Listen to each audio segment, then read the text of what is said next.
Bismillahirrahmanirrahim.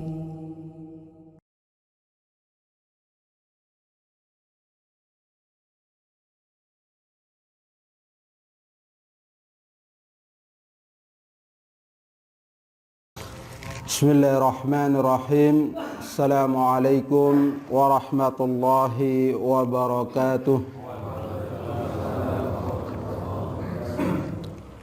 Innal hamdalillah nahmaduhu wa nasta'inuhu wa nastaghfiruhu wa na'udzu billahi min sururi anfusina wa min sayyiati a'malina.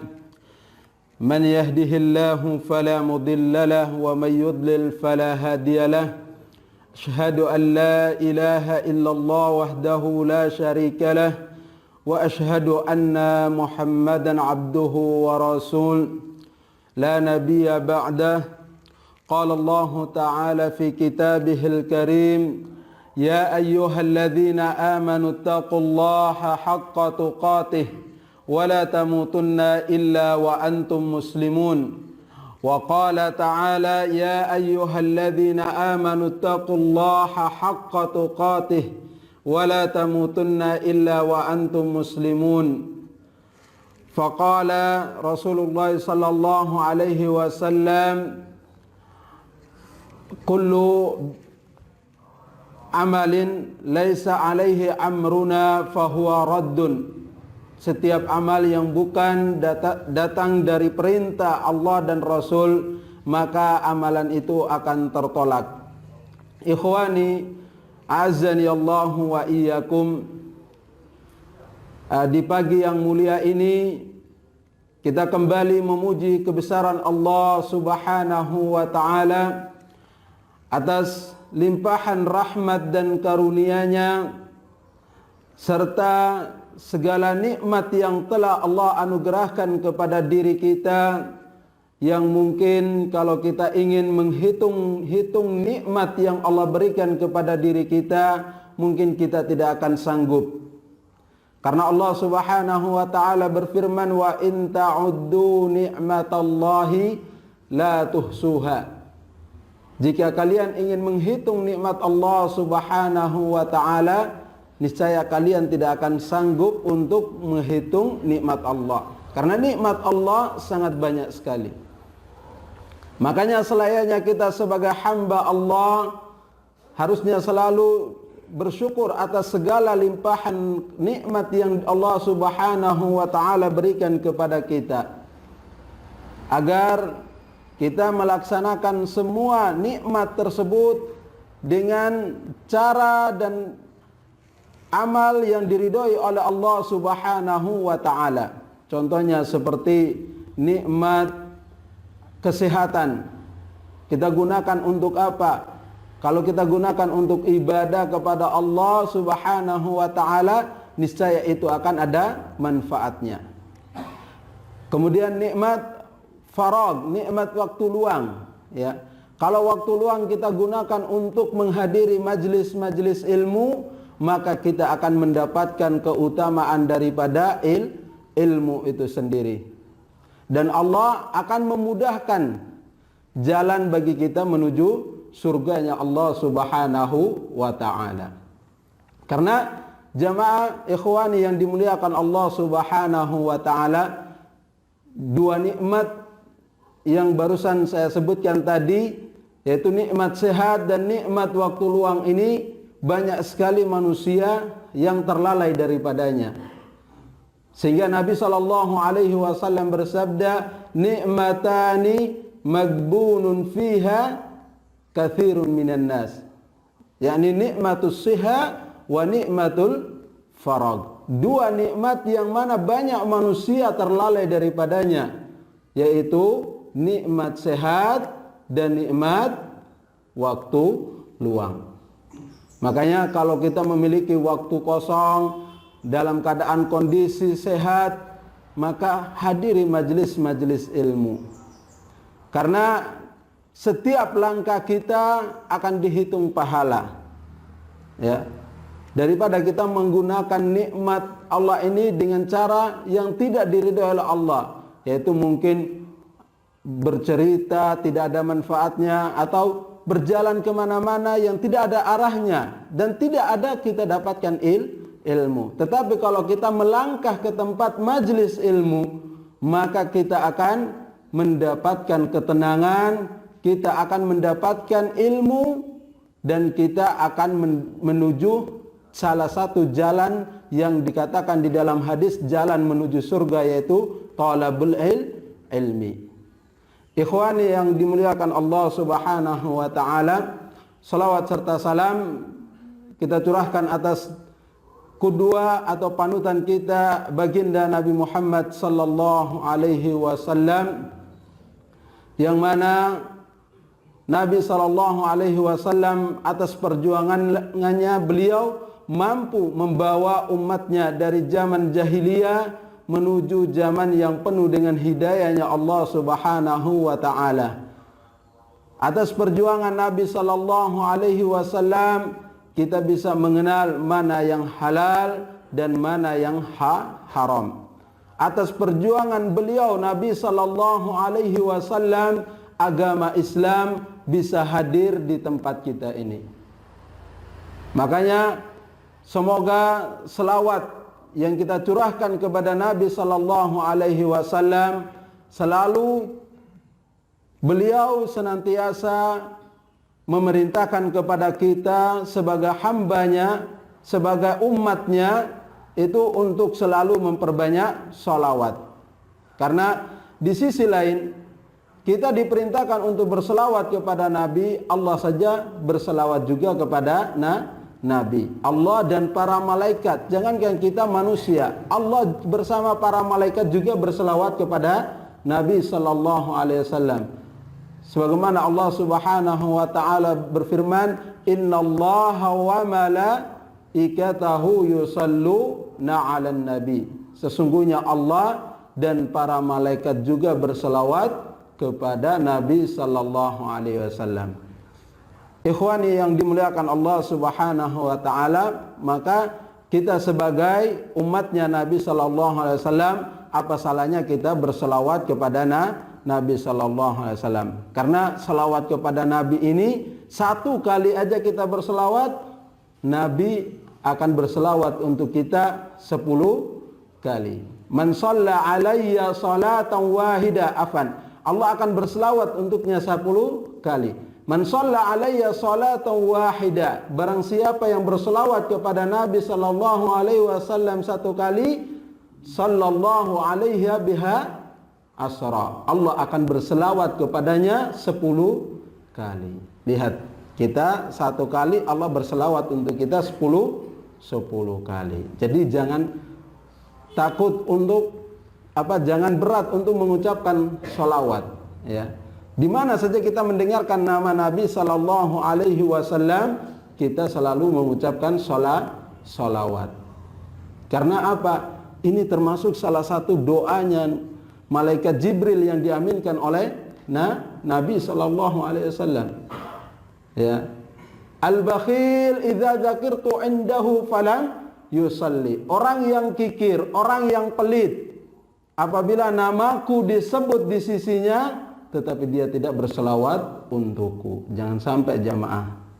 Kita yang mengaku Nabi kita Muhammad, tetapi ketika mendengar nama Nabi sallallahu alaihi wasallam disebut, kita tidak mengucapkan sholawat. Makanya jangan sampai kita dikatakan sebagai orang yang pelit atau orang yang kikir. Karena orang yang kikir, mereka yang mendengarkan nama Nabi sallallahu alaihi wasallam disebut di sampingnya, dia tidak berselawat kepada Nabi sallallahu alaihi wasallam. Ikhwani rahimani wa rahimakumullah, semoga Allah Subhanahu wa taala senantiasa mencurahkan rahmatnya kepada kita, dan mudah-mudahan selawat yang kita haturkan kepada junjungan Nabi kita Muhammad sallallahu alaihi wasallam selalu tersampaikan kepada Nabi sallallahu alaihi wasallam. Adapun kajian kita pada pagi hari ini yaitu tentang babu birrul walidain, bab tentang berbakti kepada kedua orang tua. Saya akan bacakan hadisnya di dalam kitab Ahadithul Akhlaq Al-Arba'un, hadis 40 hadis tentang akhlak, ya.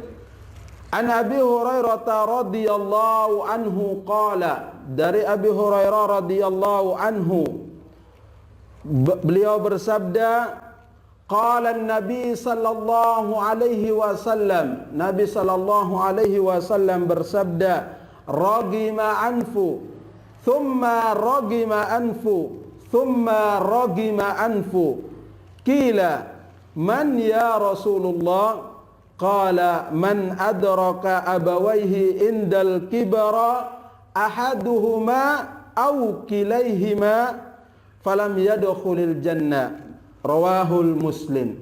Ya. Jadi hadis ini menjelaskan tentang celaka seorang anak jika dia menjumpai kedua orang tuanya masih hidup tetapi tidak bisa dia masuk surga, ya, karena memiliki orang tua tetapi dia tidak bisa mampu memasuk ke dalam surganya Allah Subhanahu wa taala. Jadi hadis ini artinya bahwasanya dari Abu Hurairah radhiyallahu anhu bahwasanya Nabi sallallahu alaihi wasallam bersabda, ragima anfu. Ya, kalau ragima anfu ini kalau diterjemahkan kata ragima itu, ya, itu orang yang jatuh terus tersungkut hidungnya, ya. Tapi yang dimaksud di sini adalah ragima anfu, celaka, hina seorang anak itu, ya. Dikatakan celaka seorang anak sampai Nabi mengatakan 3 kali, ragima anfu, ragima anfu, ragima anfu, ya. Celaka, hina, dina seorang anak, ya, apabila dia menjumpai orang tuanya, ya, man adraka abawaihi indal kibara, ketika telah lanjut usia, ahaduhuma au kilaihima, salah satu dari kedua orang tuanya atau kedua-duanya masih hidup, ya, namun sudah umur lansia, ya, sudah tua. Yang dimaksud di sini adalah orang tua yang sudah 60 tahun ke atas, ya. Dia sudah mulai pikun, dia sudah mulai tidak kuat lagi, ya. Fasenya seperti kembali anak kecil, ya. Nah, ini yang dikatakan di dalam hadis ini, yang dimaksud bahwa orang tua itu seperti apa? Yang di sini adalah orang tua yang sudah lansia, ya. Bukan orang tua yang masih kuat, masih akalnya masih stabil, bukan. Ini di sini dikatakan orang tua yang sudah mulai pikun, terus sudah mulai tingkah lakunya hampir kayak anak kecil lagi, ya. Makanya kata Nabi, sakiyun abdun atau ragima anfu, celaka, hina dina seorang anak apabila dia menjumpai orang tuanya ketika telah lanjut usia, salah satu daripada keduanya atau kedua-duanya masih hidup, falam yadkhulul jannah, namun dia tidak bisa masuk ke dalam surga, ya. Jadi terkadang kita melihat ada orang anak, ya, ada seorang anak yang punya orang tua, ya, tetapi dia tidak mampu masuk ke dalam surganya Allah karena dia tidak bakti kepada kedua orang tuanya. Jadi kalau kita masih punya orang tua, jangan sia-siakan, ya. Walaupun belum lanjut usia, tetapi perintah birrul walidain itu tetap, ya. Jadi sebelum sampai lansia, kita tetap sebagai seorang anak diperintahkan oleh Allah Subhanahu wa taala untuk berbakti kepada kedua orang tua. Sebagaimana Allah Subhanahu wa taala berfirman, wa wassaynal insana biwalidayhi husna, dan kami telah wasiatkan kepada manusia untuk berbuat baik kepada kedua orang tuanya, ya. Jadi kita diperintahkan oleh Allah Subhanahu wa taala untuk selalu berbakti kepada kedua orang tua kita.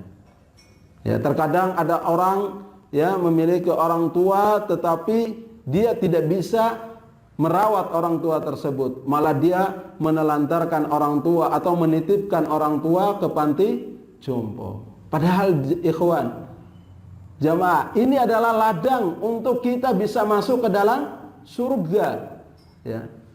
Jangan sampai kita menyia-nyiakan kesempatan ini yang membuat kita tidak masuk ke dalam surganya Allah Subhanahu wa ta'ala. Ya. Padahal di dalam hadis yang lain Rasul sallallahu alaihi wasallam bersabda, "Ridallahu fi ridal walidaini wa sukhtullahu fi sukhtil walidain." Ridhonya Allah terletak pada ridho kedua orang tua, dan murkanya Allah terletak pada murkanya kedua orang tua. Saya teringat ya, ada sebuah kisah di negara Saudi Arabia, ya, ada seorang anak muda, ya, ini jarang kita dapatkan, anak muda yang dia ikhlas menjaga ibunya, ya, bukan ibunya masih dalam keadaan waras, tapi ibunya itu sudah gila. Bayangkan jamaah, ya. Jadi suatu ketika ada anak muda membawa ibunya ke rumah sakit, ya, untuk memeriksa ibunya. Jadi sesampainya di rumah sakit, ibunya itu selalu, ya, meludahi anak tersebut, mencabik, menggigit anak tersebut, tetapi dia dengan sabar, ikhlas melayani ibunya. Sampai di hadapan dokter, ya, ditanya anak muda tersebut, "Ini siapa, wahai anak muda?" "Ini adalah ibunda saya." "Sejak kapan dia seperti ini?" Ya, ditanya sama dokter tersebut. Kata anak muda ini, "Ibu saya sebelum dari dulu dia sudah dilahirkan seperti begini." Ya. Kemudian setelah menikah dia pisah, ya, sama bapak saya. Tetapi sebelum dia pisah itu ibu saya sempat mengandung. Dan ketika anak ini dikatakan bahwa sampai umur 10 tahun itu dia sudah mulai mengurus ibunya. Bayangkan, sampai dia dewasa anak ini. Ya. Jadi dia selalu menjaga, merawat ibunya tersebut. Ya, terkadang dia tidur, kain itu dia ikat ke kaki ibunya. Ya, dia takut ibunya kabur atau kemana-mana karena ibunya gila, ya. Saking baktinya dia merawat ibunya. Jadi dia mengantar ibunya ke rumah sakit. Sampai di rumah sakit, dokter ini bertanya, "Wahai anak muda, ini siapa?" "Ini ibu saya." "Dia kan gila, nggak kenal kamu." Ya. Tapi apa jawab anak muda ini? "Ya, memang ibu saya tidak mengenal diri saya. Tetapi Allah Subhanahu wa ta'ala tahu bahwa saya ini terlahir dari rahim ibu ini." Ini jawaban anak muda, ya. Dia ikhlas, dia menjaga ibundanya tersebut, ya. Ketika ibunya melihat di dinding ada televisi siaran Ka'bah, dia mengatakan, "Muhammad, katanya kamu mengajak ibu pengen umroh." Dia bilang, "Ibu, bukankah setiap Kamis saya mengantar ibu ke Mekah? Ini belum hari Kamisnya." Ya. Jadi bakti dia terhadap ibu ini membuat, ya, dokter ini sampai menangis. Ya. Karena dokter itu berkata bahwa ketika ibu ini sama anaknya keluar setelah periksa, itu dokter ini langsung tutup pintu dan menangis. Kemudian ditanya, ya, "Wahai dokter, kenapa engkau menangis?" Dokter ini mengatakan, "Saya sering mendengarkan kajian atau ceramah tentang bakti kepada orang tua, tapi baru kali ini saya melihat secara langsung ada anak muda yang ikhlas merawat ibunya yang sudah gila." Bayangkan jamaah, apalagi hal itu terjadi pada diri kita di zaman kita sekarang. Sanggup? Kita mungkin tidak mau merawat, bahkan kita menelantarkannya karena malu, karena dia sudah gila. Bahkan seakan-akan kita lupa, oh ini bukan ibu saya. Ya. Terkadang ada yang seperti itu, ya. Maka jangan sampai kesempatan yang sudah diberikan oleh Allah Subhanahu wa taala bahwa bakti terhadap orang tua ini setelah Allah perintahkan di dalam Quran surat Al-Isra, wa qada rabbuka alla ta'budu illa iyyahu wa bil walidaini ihsan. Lihat, Allah perintahkan, setelah Allah memerintahkan kita untuk mentauhidkan Allah Subhanahu wa taala, Allah perintahkan kita untuk birrul walidain. Bukan Allah perintahkan kita sholat dulu, tidak, tapi berbakti kepada kedua orang tua. Karena birrul walidain ini termasuk amalan yang sangat dicintai oleh Allah Subhanahu wa taala. Dan sebab bisa terkabulnya doa seorang anak dengan jalan birrul walidain. Makanya disebutkan dalam Quran Al-Isra tadi, wa qada rabbuka alla ta'budu illa iyyahu. Dan Allah perintahkan kepada kalian untuk beribadah kepada Allah. Ya.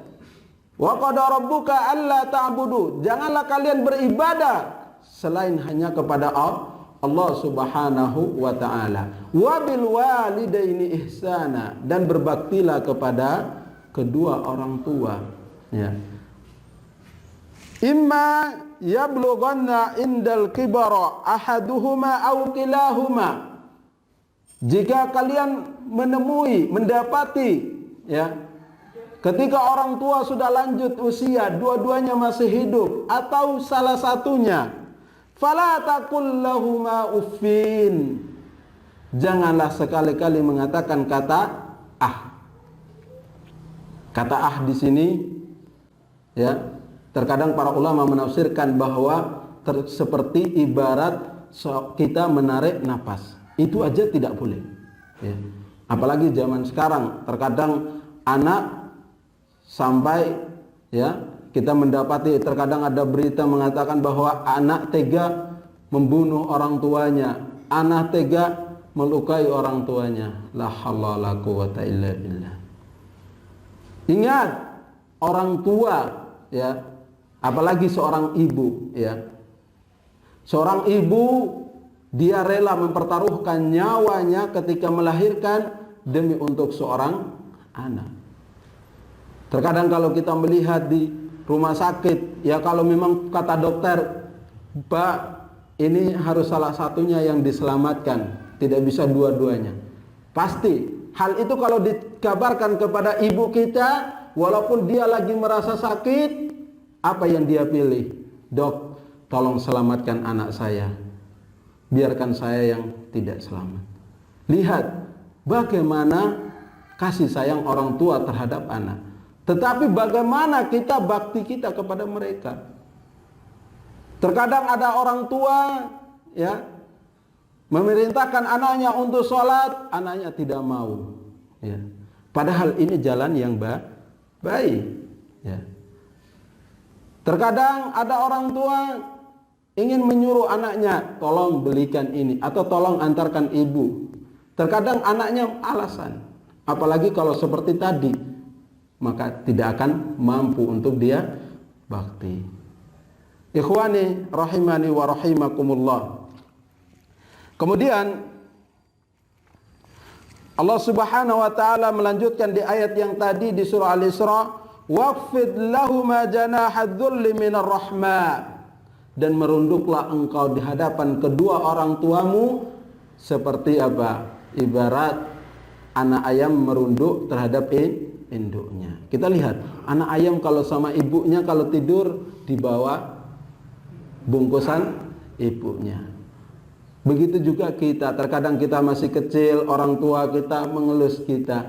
Ketika kita dewasa, sudah mendapatkan kerjaan atau menjadi orang terpandang, terkadang kita lupa untuk berbakti kepada orang tua. Terkadang orang tua sakit, menelpon, nak, bapak lagi sakit. Oh maaf bu, saya nggak bisa pulang. Ya. Bayangkan, kalau kita ketika masih di dalam rahim ibu kita, kita masih rasa sakit, menendang ibu kita, makan, ibu kita merasa sakit, dia tetap sabar, malah dia mengelus perutnya agar kita sehat. Dia khawatir kalau janin itu tidak akan bergerak, ya. Tetapi ketika kita lahir di permukaan bumi ini, apa yang kita balaskan kepada orang tua? Padahal kita tahu kata Nabi sallallahu alaihi wasallam, al-jannatu tahta aqdamil ummahat. Surga itu berada di bawah telapak kaki ibu, ya. Jadi kalau kita masih memiliki orang tua, jangan sia-siakan, jamaah. Bakti kepada mereka. Jika sudah tidak ada, bagaimana? Sambung silaturahmi kepada kerabat-kerabat ayah ibu kita. Itu sebagai jalur birrul walidain. Bukan orang tua kita sudah meninggal terus kita memutuskan kerabat-kerabat orang tua kita. Ini tidak boleh. Bahkan saya pernah mendapatkan sebuah cerita bahwasanya ada orang tua, ya, yang dia memiliki beberapa anak, ya, sampai ada anaknya itu bergelar tantri, ya. Jadi suatu ketika orang tuanya ini sudah tua, ya, diantar orang tuanya ini ke panti jompo, ya. Lama tidak dijumpai orang tua ini, ya, sampai orang tuanya itu lupa terhadap anaknya karena anaknya tidak pernah jenguk, ya. Suatu ketika ada seorang ustadz, ya, diutus dari mungkin sebuah lembaga, ya, kemudian menyeru untuk mengantarkan sumbangan ke panti jompo tersebut. Sesampainya di panti jompo tersebut, ya, ibu ini melihat ustadz itu datang, dia berteriak, anakku datang, anakku datang, anakku datang. Saking bahagianya. Karena apa? Lama dia tidak jumpa dengan anaknya. Sampai ustadz ini kaget, ya. Bu, saya ini bukan anak ibu, ya. Tapi ibu ini mengatakan, kamu bohong, bahwa ibu pulang, ibu sudah tidak betah di panti jompo ini. Ibu sudah kangen di rumah, ibu tidak betah. Maka ustadz ini berlinang air matanya. Ada orang kok tega menitipkan ibunya sampai ibunya itu tidak betah lagi di panti jompo, ya. Akhirnya apa? Ibu ini tetap memaksa ustadz, nak bawa ibu pulang, ibu nggak kuat, ya. Akhirnya ustadz ini minta izin kepada pengurus panti jompo tersebut. Akhirnya kabar bahwa ibu ini mau dibawa pulang sama ustadz ke rumahnya. Anak yang tadi mengantarkan ibu ke panti jompo ini menelpon ustadz. Wahai ustadz, saya akan mengadakan kasus banding, membuat kamu jadi kasus, ya, bahwasanya karena ustadz ini membawa ibunya keluar dari panti jompo tanpa izin anak-anaknya.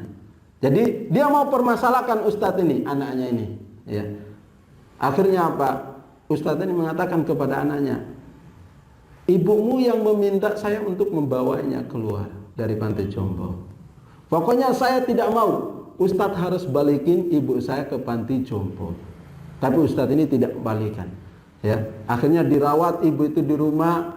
Namun ketika di rumah itu sholat, pada saat sholat, ibu ini selesai sholat menangis, ya. Ketika ustadz itu membalikkan wajahnya, melihat keluarganya, melihat ibu ini menangis.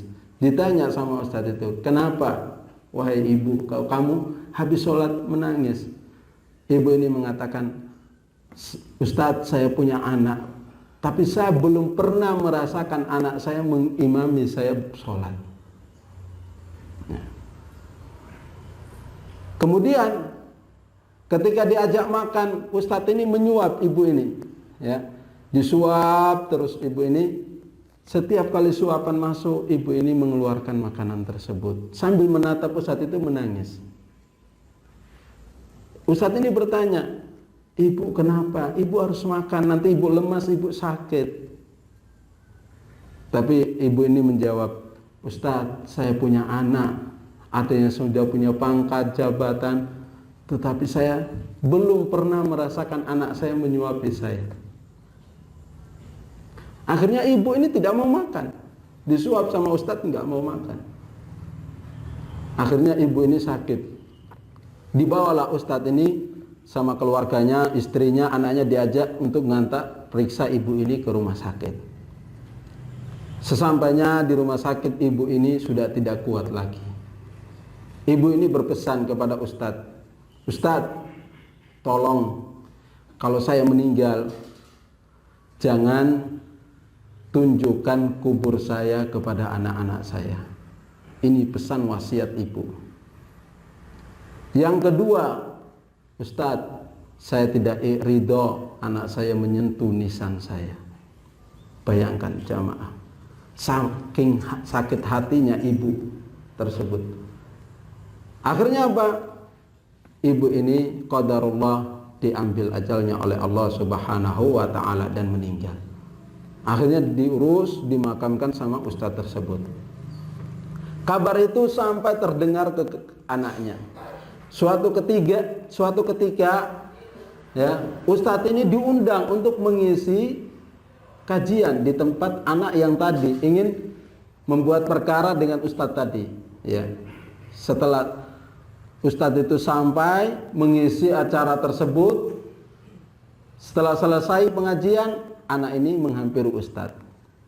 Terus berkata, "Ustadz, saya dulu yang pernah menelpon ustadz, ingin memperkarakan ustadz karena ustadz membawa ibu saya keluar dari rumah. Sekarang saya sudah tidak punya apa-apa lagi. Saya sudah dipecat. Tolong tunjukkan di mana kuburan ibu saya." Ustadz ini mengatakan, "Wahai fulan, ini saya sebenarnya tidak mau menunjukkan karena ini sudah wasiat, pesan dari ibumu sebelum dia meninggal. Tapi karena engkau adalah anaknya, saya hanya bisa menunjukkan kuburnya. Tapi tolong, permintaan ibumu yang kedua jangan kau tunaikan, yaitu ibumu melarang engkau menyentuh nisannya. Dan kau harus janji." Iya. Akhirnya anak ini berjanji. Kemudian diantarlah ustadz itu ke pemakaman ibunya. Sampai di sana dia melihat kuburan ibunya, menangis jatuh dia. Kemudian tangannya ingin menyentuh nisan ibunya, tangannya langsung kosong dan qadarullah beliau meninggal. Lihat jamaah, jangan sampai kita membuat ibu kita kecewa, membuat ibu kita sakit hati, sampai ibu kita meninggal dalam dia sakit hati terhadap kita. Betapa durhakanya kita ya, kalau kita sampai seperti itu. Makanya kalau masih punya orang tua, jangan sia-siakan. Kejar ladang bakti tersebut. Kalau sudah tua, urusi dia dengan baik. Karena ini saat-saatnya kita mendapatkan pahala. Jangan merasa berat. Ibu makan gak mau, mandi susah. Akhirnya apa? Malas kita mengoferkan ke anak yang lain. Sampai di sana sama-sama. Akhirnya apa? Ibu jenuh dan pikiran dia. Ya. Karena apa? Punya anak yang banyak, tetapi tidak bisa sanggup untuk memelihara ibunya. Tetapi ingat, ibu sendiri bisa merawat anak-anaknya banyak. Jadi jangan sampai kita seperti anak yang durhaka, yang punya orang tua tetapi tidak mau mengurusnya. Karena ini bentuk uququl walidain, durhaka terhadap orang tua. Ikhwani rahimani wa rahimakumullah. Wa fi hadzal bab ahaditsu katsiratun fis shahah. Di bab ini banyak sekali hadis tentang berbicara tentang birrul walidain.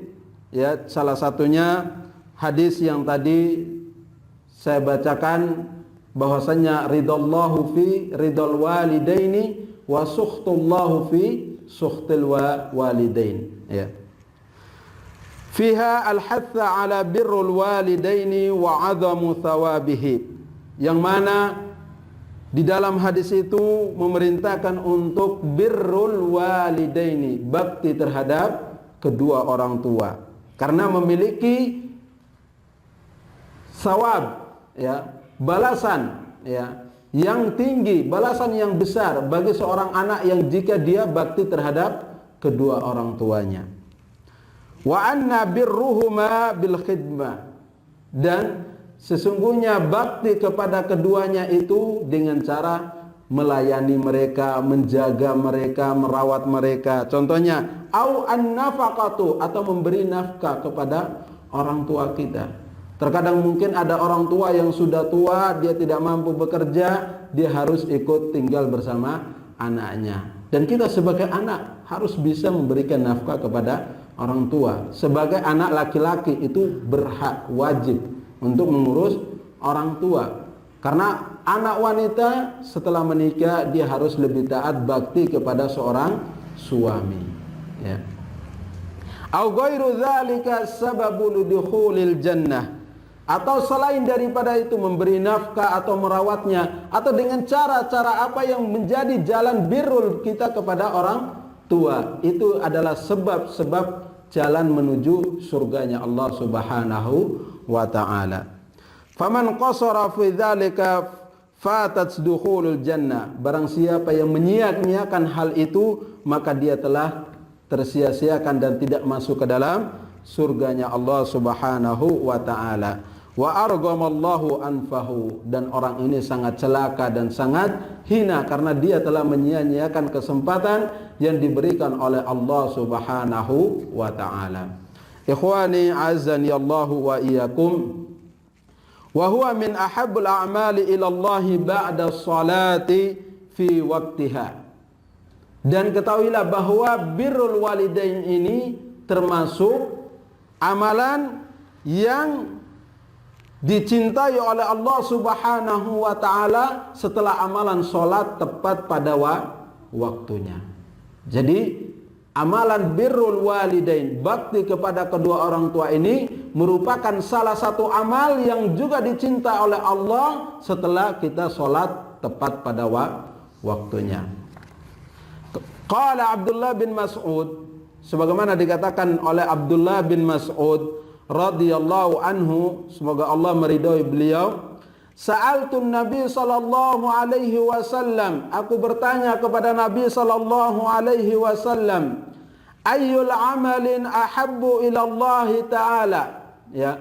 Jadi Abdullah bin Mas'ud ini bertanya kepada Nabi sallallahu alaihi wasallam tentang amalan apa yang dicintai oleh Allah Subhanahu wa taala. Jika aku melakukan amalan itu, aku dicintai oleh Allah Subhanahu wa taala. Ayyul amalin ahabbu ila Allah taala? Qala, maka Nabi sallallahu alaihi wasallam bersabda, as-salatu ala waqtiha. Salat tepat pada waktunya. Ya. Qultu thumma ayyu? Ya. Kemudian apalagi ya Rasulullah sallallahu alaihi wasallam selain amalan salat tepat waktu, amalan yang dicintai oleh Allah Subhanahu wa taala?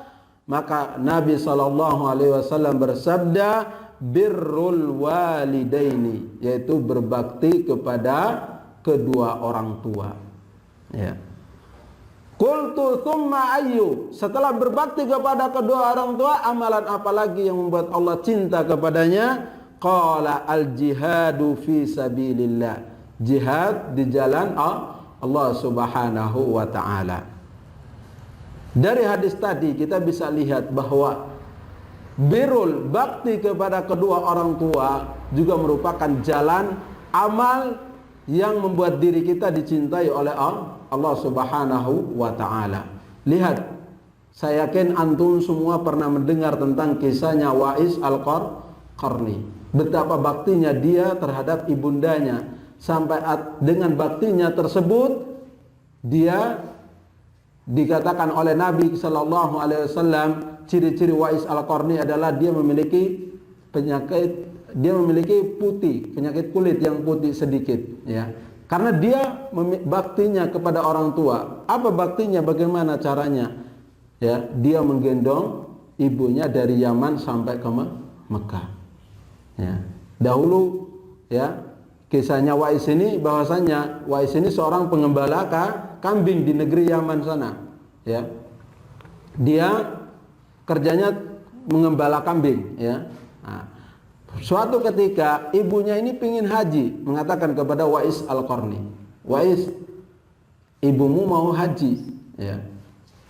Jadi kata Wais, iya wahai ibunda, nanti kita akan haji. Maka Wais ini ketika dia mendapatkan upah dari hasil pengembala tersebut, gajinya dia belikan 1 anak kambing, ya. Kemudian dia gendong anak kambing itu, ya, selama diceritakan bahwasanya selama 8 bulan dia gendong anak kambing itu naik gunung, turun gunung, naik gunung, turun gunung. Latihannya dia. Sampai orang-orang melihat, wah ini kayak orang gila, binatang yang digendong, ya. Kenapa enggak orang, ya. Tapi dia tidak peduli. Dia tetap lakukan, dia kerja gendong kambing, naik gunung, turun gunung. Tiba saatnya musim haji, dia mulai ngajak ibunya untuk berangkat haji. Karena apa? Miskin, pemuda yang miskin, nggak punya duit, ya. Tetapi dia tetap bakti kepada kedua orang tuanya. Dia gendong ibunya dari Yaman sampai ke kota Mekah, ya. Sampai di Mekah dia gendong ibunya tawaf keliling Ka'bah, ya. Kemudian dia tanya kepada salah satu tabi'in, ya. Apakah amalan saya ini sudah termasuk birrul walidain, ya.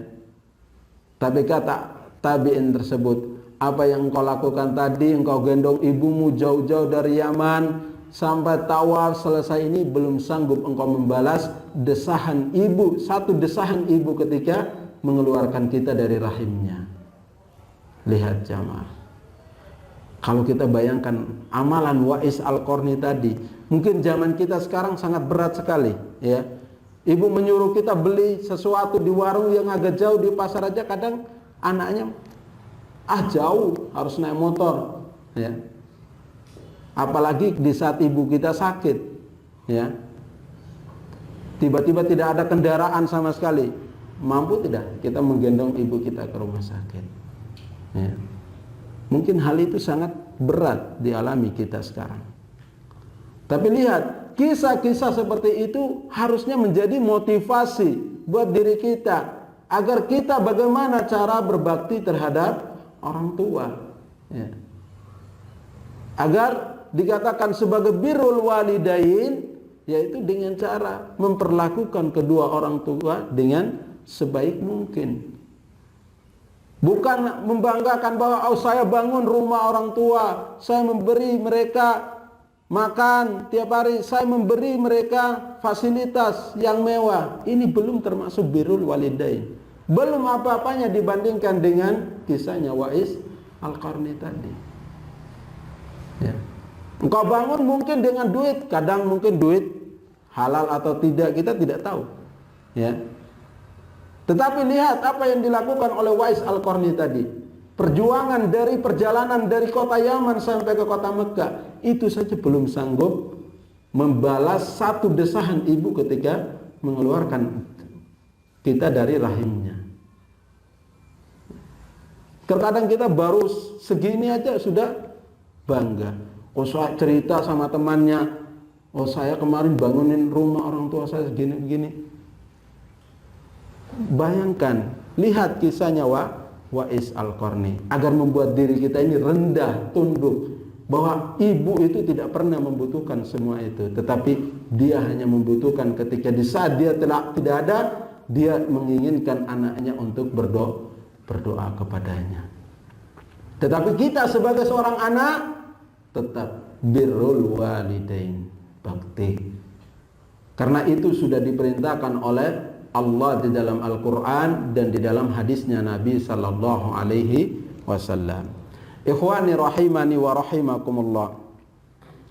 Wa birrul walidaini sababun fi ijabatid du'a.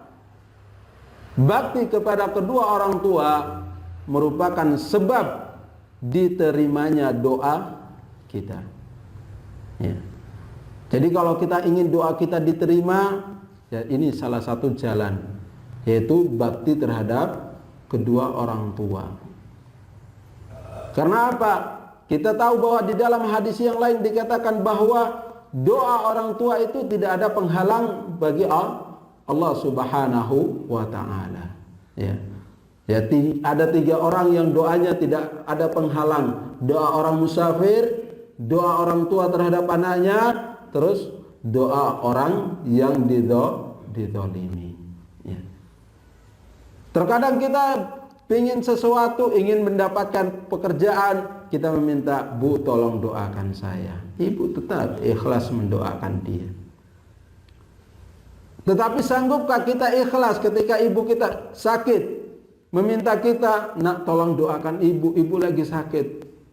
Terkadang mungkin kita lupa, sibuk dengan kerjaan kita. Bahkan mungkin tidak mau untuk menjenguknya. Ya. Terkadang mungkin kalau sudah meninggal dikabarkan, ibunda kamu meninggal. Oh, maaf saya lagi ada sibuk rapat. Ya. Terkadang kita beralasan. Ya. Padahal ya, kalau kita melihat kisah-kisah para ulama, para tabi'in terdahulu, bagaimana bakti mereka terhadap kedua orang tua. Diceritakan ada seorang ulama, saya lupa namanya, bahwasanya dulu mereka ini ya, ulama ini memilih, bapaknya itu orang terpandang ya. Namun karena mungkin kerajaan itu rajanya sangat dolim, akhirnya hartanya habis dan pengikut-pengikut mereka itu banyak yang terbunuh dan ada yang dipenjarakan. Termasuk ulama ini dipenjarakan dengan bapaknya. Ya. Pada saat itu bapaknya sudah mulai tua dan sakit-sakitan. Ya. Di dalam penjara, ya, lampu, ya, penjaranya dulu pakai tanah ya. Ya. Kalau sekarang penjaranya orang, kalau kita lihat penjaranya Indonesia sekarang, kalau orang yang koruptor, fasilitasnya seperti hotel ya. Tetapi lihat ulama dulu, penjaranya mereka seperti apa ya. Jadi pada saat itu ya, ulama ini bapaknya itu lagi tidur. Ketika bapaknya tidur, dia berpikir, karena bapaknya ini sakit-sakitan, kalau berwudu dengan air yang dingin bisa tambah parah sakitnya. Akhirnya dia berpikir, bagaimana agar bapak saya bisa berwudu dengan air yang tidak dingin. Ya. Akhirnya pada saat itu, ketika bapaknya tidur, dia berpikir, melihat di sekitar penjara tersebut. Akhirnya dia melihat ada lampu. Ya. Maka dia mengambil 1 ember air tersebut, dia berdiri dan dekatkan air tersebut di bawah cahayanya lampu tersebut. Sampai ayam berkokok, azan subuh, baru dia membangunkan bapaknya untuk berwudu. Ya. Pada saat itu tiba-tiba ada penjaga melihat, oh ini orang berwudu dengan air ini. Lampunya dimatikan. Ya. Akhirnya tiba malam lagi, ulama ini, tabi'in ini bingung. Ya. Bagaimana? Lampu sudah dimatikan. Ya. Bagaimana caranya biar bapak saya bisa berwudu dengan ini? Akhirnya ketika dia tunggu bapaknya tidur, dia ya membuka bajunya, dia dekatkan perutnya di wadah ember tersebut. Akhirnya hawa dari dalam perutnya itu panas sampai bangun bapaknya. Ya, sampai bapaknya itu subuh dia bangunin, airnya sudah hangat. Ya. Itu kalau bagaimana kita bayangkan ya. Zaman kita sekarang ya, disuruh angkat air sedikit tidak mau, apalagi berdiri dari semalaman sampai subuh. Sebenarnya ikhwan, kisah-kisah yang dilalui oleh para ulama tabi'in seperti ini seharusnya membuat kita, motivasi bagi kita di zaman sekarang untuk bagaimana kita bisa berbakti terhadap orang tua. Apalagi zamannya mereka sudah masuk lansia. Itu terkadang orang tua itu sudah pikun, lupa, mandi mungkin kadang tidak mau, makan mungkin terkadang sudah makan, ada anaknya datang menjenguk, dia cerita, oh saya belum makan. Itu kita harus paham. Ya. Terkadang dia nggak mau mandi, jangan paksakan. Pernah saya membacakan sebuah tulisan bahwasanya ada orang tua dia berpesan kepada anaknya, ya. Wahai anakku, ketika aku tua, pada saat aku tidak mau mandi, jangan engkau paksakan. Ingatlah, di saat engkau kecil, ketika engkau mau saya mandikan, kamu harus berlari dan saya harus ikut dan membujuk kamu dengan cara yang baik. Ini orang tua menulis catatan agar membuat anaknya itu ingat di masa kecil anaknya, ketika ibunya tadi merawat dirinya, ya. Terkadang mungkin kita melihat orang tua kita tidak mau makan, ya. Kita kadang, ibu ini sudah dibelikan lauk, apalagi maunya, ya. Terkadang mungkin kata-kata seperti itu keluar dari mulut kita. Maka mulai sekarang, kalau kita masih memiliki ibu, sebelum terlambat, baktilah kepada mereka. Dan kalau pernah berbuat salah, minta maaflah sebelum Allah Subhanahu wa ta'ala menutup kesempatan kita untuk berbakti kepada ibunda kita atau bapak kita. Ikhwani rahimani wa rahimakumullah, di dalam sebuah hadis dikatakan, wal walidanu ahaqqun nas bihusnil sahaba. Kedua orang tua adalah sebaik-baik hak seorang manusia untuk berbuat baik dan berbirrul walidain kepada keduanya. Sebagaimana dikatakan di dalam sebuah hadis, an Abi Hurairah radhiyallahu anhu qala, bahwasanya Abi Hurairah radhiyallahu anhu berkata, jaa rajulun ila Rasulullah sallallahu alaihi wasallam. Ada seorang laki-laki yang datang menjumpai Nabi sallallahu alaihi wasallam. Faqala, ya Rasulullah. Laki-laki ini berkata kepada Rasulullah, wahai Rasulullah, man ahaqqu bihusni sahaba? Man ahaqqu bihusni sahabati? Siapa yang paling berhak mendapatkan kebaikan dariku? Kata Nabi sallallahu alaihi wasallam, qala ummuka. Nabi mengatakan ibumu. Maka laki-laki ini bertanya, qala thumma man? Kemudian siapa lagi ya Rasulullah? Qala ummuka. Nabi mengatakan ibumu. Kemudian laki-laki ini bertanya lagi, qala thumma man ya Rasulullah? Qala ummuka. Ya. Kemudian Nabi mengatakan ibumu. Qala thumma man? Qala abuka. Kemudian laki-laki ini bertanya, kemudian siapa lagi? Nabi mengatakan bapakmu. Lihat, ibumu, ibumu, ibumu, baru bapakmu. Karena jamaah, kalau kita melihat kasih sayang ibu terhadap seorang anak itu besar sekali, ya. Dari saat dia mengandung, ya, dia sudah menjaga kita, merawat agar kandungan itu tumbuh sehat di dalam rahimnya. Di saat janin ini tidak bergerak sedikit, dia tidak tenang, ya. Walaupun dia habis makan, dia harus merasa lapar lagi karena dimakan oleh janin tersebut.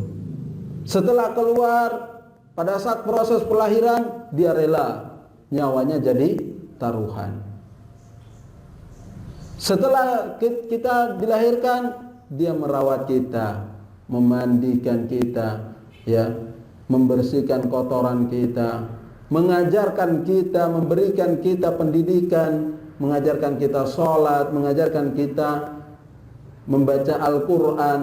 Ketika tumbuh dewasa, doa-doanya selalu mengiringi kita. Rabbi habli minas sholihin. Ya Allah, jadikanlah anakku termasuk anak yang soleh. Tetapi apa balasan anak ketika dewasa? Apakah anak membalasnya dengan doa Rabbi wafirli wali walidayya warhamhuma kama rabbayani saghira? Apakah doa ini selalu kita panjatkan di setiap sujud-sujud sholat kita?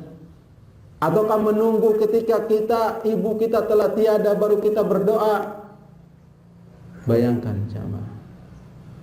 Padahal kita disuruh untuk selalu mendoa, berminta ampunan kepada Allah Subhanahu wa taala untuk orang tua kita juga. Karena orang tua kita telah membesarkan kita, mendidik kita, dan dia juga mengharap doa dari seorang anak yang soleh. Kalau orang tua ditanya, Pak, ingin punya anak seperti apa? Pasti orang tua semuanya jawabnya soleh atau solehah. Ya. Ketika dia mendidik anaknya tumbuh dengan baik, rajin sholat, taat, dia harapkan anaknya untuk doa terhadap dirinya di saat kalau dia tidak ada di dunia lagi. Diceritakan di dalam sebuah hadis bahwasanya Nabi sallallahu alaihi wasallam pernah dibukakan alam barzakh. Nabi melihat ada orang tua lagi disiksa sama malaikat. Ya. Ketika malaikat lagi mencambuk orang tua tersebut, ya, mencambuk terus, tiba-tiba malaikat ini berhenti.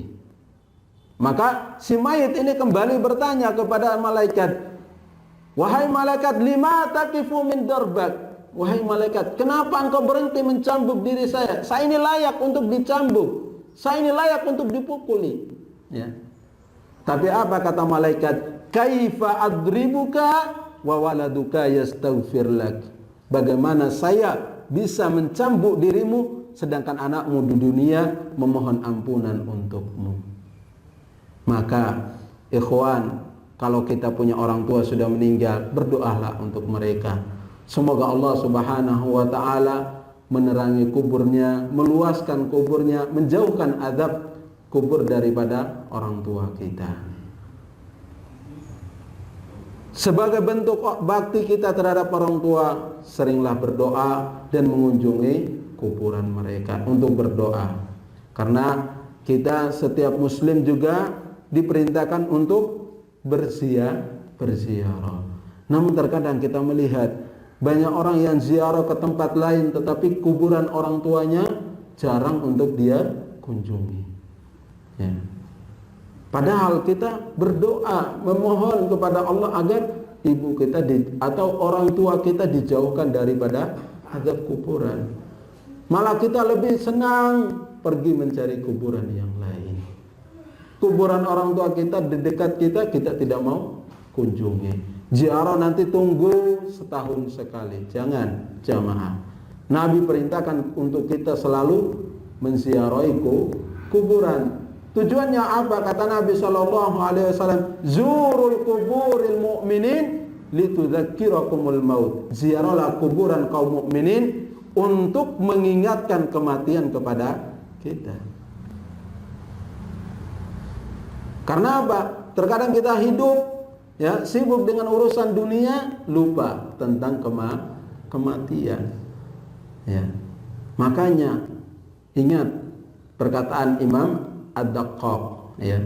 Beliau mengatakan, man aktsara min dzikril maut ukrima bisalatsa.